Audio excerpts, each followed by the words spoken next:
जय श्री कृष्ण। परमपिता परमात्मा की कृपा से आप सभी लोग अच्छे होंगे।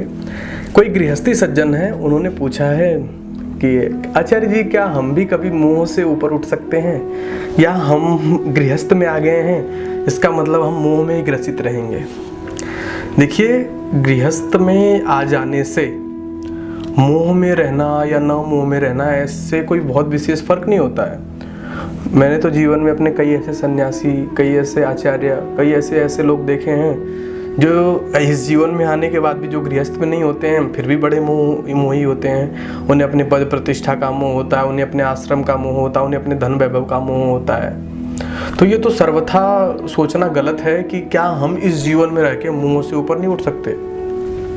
वेद का मंत्र कहता है, तेन तत्येन भुंजिथा मागृध कश्य शुद्धिनम। कहता है कि सबके लिए कहता है, केवल गृहस्थी के लिए नहीं, कि भोग करो या इस्तेमाल करो किसी भी चीज का। तेन तत्येन भुंजिथा, देखिए भोग तो करना है, लेकिन ये ध्यान में रखते हुए कि सब कुछ एक दिन छीन लिया जाएगा। ये हमारे प्रयोग के लिए है, ये हमारी निजी वस्तु नहीं है। जब तक हम आए हैं तब तक इस संसार का प्रयोग कर रहे हैं। ये किताब है, आज इसका प्रयोग मैं कर रहा हूँ, कल ये किताब नहीं होगी, मैं नहीं होऊंगा तो इस किताब का प्रयोग कोई और करेगा। तो अब ये मैं कह लूँ कि नहीं साहब, ये किताब मेरी है, इसको मैंने जहन में गांठ मान लिया, अब ये मेरे से अलग नहीं होनी चाहिए, बिल्कुल दूर न चली जाए, तो ऐसा संभव नहीं है।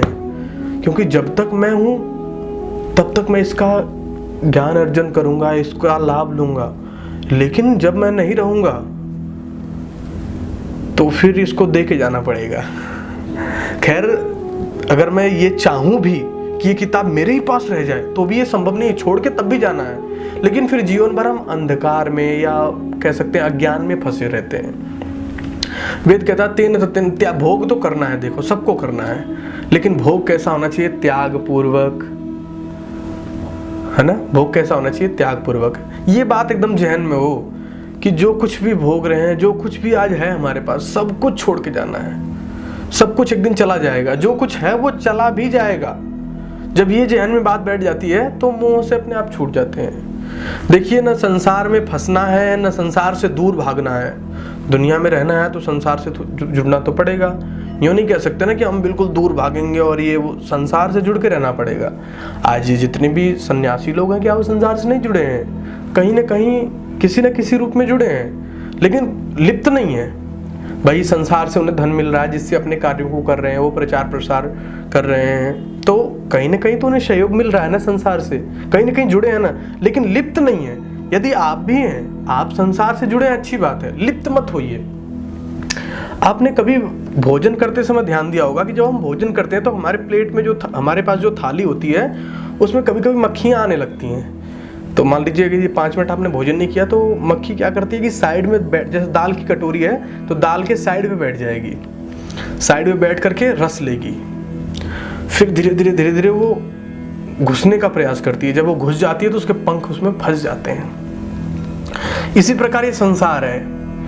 यदि आप किनारे पे बैठ करके आनंद लेंगे, संसार के किनारे पे बैठ के आनंद लेंगे, तो आप लंबे समय तक आनंद ले पाएंगे और लेते रहेंगे और उड़ भी जाएंगे जब मन करेगा तब। उस मक्खी की तरह, जो मक्खी कटोरे के साइड में बैठ के आनंद ले रही होती है, उसी तरीके से आप भी आनंद लेते रहेंगे। लेकिन यदि फड़फड़ाएंगे तो जिस प्रकार वो मछली लोभ में आकर के, मोह में आकर के कटोरे के किनारा छोड़ करके बीच में जाने का प्रयास किया और वो दलदल में घुस गई, इसी प्रकार इस संसार में यदि आप किनारा छोड़ेंगे तो मरेंगे, किनारा छोड़ेंगे तो पिटेंगे।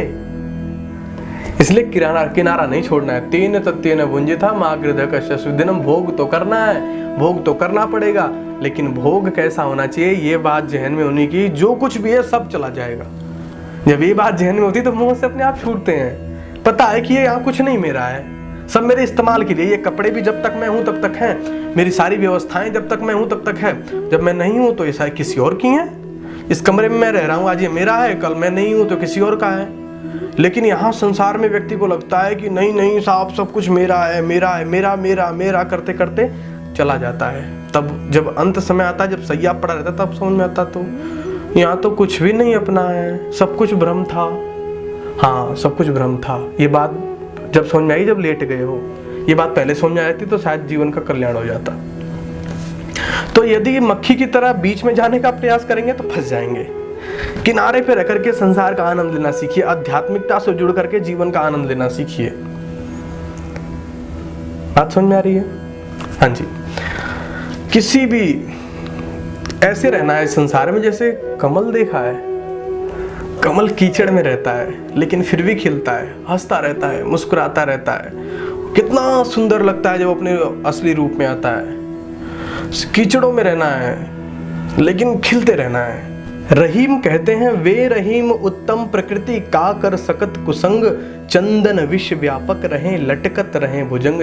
रहीम कहते हैं कि ऐसे उत्तम प्रकृति वाले लोगों का ये संसार क्या कर लेगा, जो अपने जीवन को उत्कृष्ट बना चुके हैं, जो अपने जीवन को सृजनात्मक तरीके से अपना निर्माण कर रहे हैं। ये संसार उनका कुछ नहीं कर पाएगा। जिस प्रकार चंदन विश्व व्यापक रहें लटकत रहें भुजंग, जिस प्रकार चंदन के वृक्ष पर सांप लटके हुए होते हैं लेकिन फिर भी चंदन अपने गुणों को, उत्तम गुणों को नहीं छोड़ता है, इसी प्रकार सज्जन पुरुष होते हैं। संसार में यदि आप मक्खी, जो जिस प्रकार मक्खी होती है सिरके के किनारे पे बैठ के आनंद ले रही होती है, जब तक वो किनारे पे रस ले रही होती है तब तक वो रस लेती है, पूर्णतः आनंद लेती है। यदि वो बीच में चली जाती है लोभ के चक्कर में आकर के, तो उसके पंख उसमें फंस जाते हैं। यदि इसी प्रकार इस संसार के दलदल में यदि आप समझदारी पूर्वक जीते हैं, किनारे पे बैठ करके आध्यात्मिकता के साथ जीवन का आनंद लेते हैं, तो निश्चित रूप से जीवन सुंदर बनेगा। यदि लोभ के चक्कर में आते हैं तो आप निश्चित रूप से उसी मक्खी की तरह उस सिरके में फंस जाएंगे, इस संसार रूपी दलदल में फंस जाएंगे। क्योंकि ये बात ध्यान रखनी है कि ये संसार तो हमारे लिए है, लेकिन ये भी याद रखना है कि एक दिन कुछ भी हमारे पास नहीं होगा। जो कुछ भी है सब चला जाएगा। हमारे भोग के लिए है लेकिन हमारा कुछ नहीं है। ये बात जब जहन में आ जाती है तो निश्चित रूप से जीवन का सुंदर निर्माण होता है। नाती पोते पलाना ढिमका 50 प्रकार के रिश्ते हैं। मोह नहीं होना चाहिए किसी से, प्रेम होना चाहिए।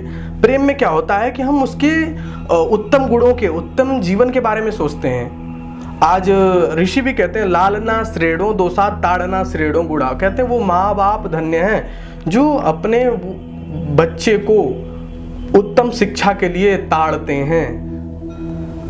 लालन करना अच्छी बात है। यदि ताड़न भी कर रहे हैं शिक्षा के लिए, पढ़ाई लिखाई के लिए, तो बहुत सुंदर बात है। और यदि पढ़ाई लिखाई से हटा करके बच्चों का लाड़न कर रहे हैं, उन्हें प्रेम कर रहे हैं, तो माँ बाप शत्रु हैं। उन्होंने बच्चों का जीवन बर्बाद कर दिया। नाती पोतों के प्रति, अपने बेटे के प्रति उतना प्रेम नहीं रहा, लेकिन नाती पोतों के प्रति मरे जा रहे हैं। मैं नहीं कहता हूँ कि उनसे नफरत करो, लेकिन उनसे प्रेम उनके जीवन के निर्माण के लिए होना चाहिए। उन्हें बहला फुसला के कहीं घुमाने के लिए, कहीं करने के लिए नहीं, उनकी पढ़ाई के लिए, उनकी शिक्षा के लिए।